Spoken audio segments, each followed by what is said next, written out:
ထိုင်းကိုရောက်လာခဲ့တာကြာပြီတနေ့ထက်လောက်ဆိုရင်လည်းမဟုတ်ဘူးကွာဒါကျွန်တော်အပွေလေးဆုံးပြောပြတာအချိန်တိုင်းခွဲမှလူတိုင်းသိတယ်ဒါမှလည်းထိုင်းကိုရောက်လာခဲ့တာကြာပြီတနေ့ထက်လောက်ဆိုရင်လည်းမဟုတ်ဘူးကွာကျွန်တော်မဂျူလီယာမှာဘာလို့ကျွန်တော်ဒီကယ်ရီယာဖက်ကိုစားပြခဲ့တာလဲဆိုတော့တတုတ်တက်တာဖြစ်တဲ့ဆိုရဲဒီ comfort zone တွေမှာနေရတာမပြောတော့လို့ပါဒါအယုတ်ထွက်ခဲ့တာလားဆိုရင်လည်းမဟုတ်ပါဘူးအမေရိကထွက်ခဲ့တာပါအကျိုးလဲဆိုတော့ထိုင်းကိုရောက်လာခဲ့တာကြာပြီတနေ့ထက်လောက်ဆိုရင်လည်းမဟုတ်ဘူးကွာအချိန်အပြည့်ဆိုရင်လည်းတော်တော်လေးကိုကြာလာခဲ့ပြီပေါ့ဒါမဲ့ကိုကိုတွေနဲ့ပတ်သက်ပြီးရောငွေကြေးနဲ့ပတ်သက်ပြီးရောတိုးတက်ပြောင်းလဲမှုရှိလားဆိုရင်လည်းရှိမနေဘူးကွာဒါမဲ့သင်ခန်းစာတွေကတော့အများကြီးရခဲ့ပါတယ်ပေါ့ဒီနေရာမှာသင်ခန်းစာပေးခဲ့တဲ့သူတွေရောသင်ခန်းစာယူတတ်ခဲ့တဲ့ကျွန်တော်ကိုကျွန်တော်ရောကျေးဇူးတင်ပါတယ်ပေါ့လေဆိုတော့ကျွန်တော်ပြောင်းလဲမဆိုပြီးတော့တခြားသူတွေကူညီရင်ပတ်စံရှောင်မဆိုပြီး video editing ကိုစပြီးတော့လေ့လာခဲ့တယ်ပေါ့လေဒါမှလည်းမြေတဲ့အတိုင်းပဲကျွန်တော်ရဲ့ video editing စကိရတယ်အဆင်မပြေသေးရရှိနေတယ်တော့အဲ့ဒီ career ဖက်ကိုတော့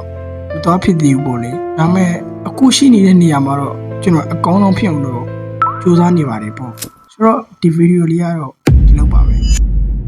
ဒါကျွန်တော်အပွေလေးဆုံးပြောပြတာဒီကွန်ပျူတာတွေရှိမှာငေါ့တော်ကြီးထိုင်လုံးနေရတဲ့အရာတွေကိုအလုံးလို့တော့မမြင်ခဲ့တာပါအသက်အရွယ်တစ်ခုရောက်လာခဲ့တဲ့ကကျွန်တော်ထင်ထားခဲ့တဲ့အလောက်က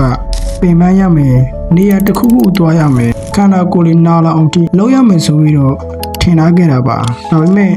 တကယ်လုံးကြည့်လိုက်တဲ့အချိန်မှာသိလာတာကဒီအလုပ်တွေက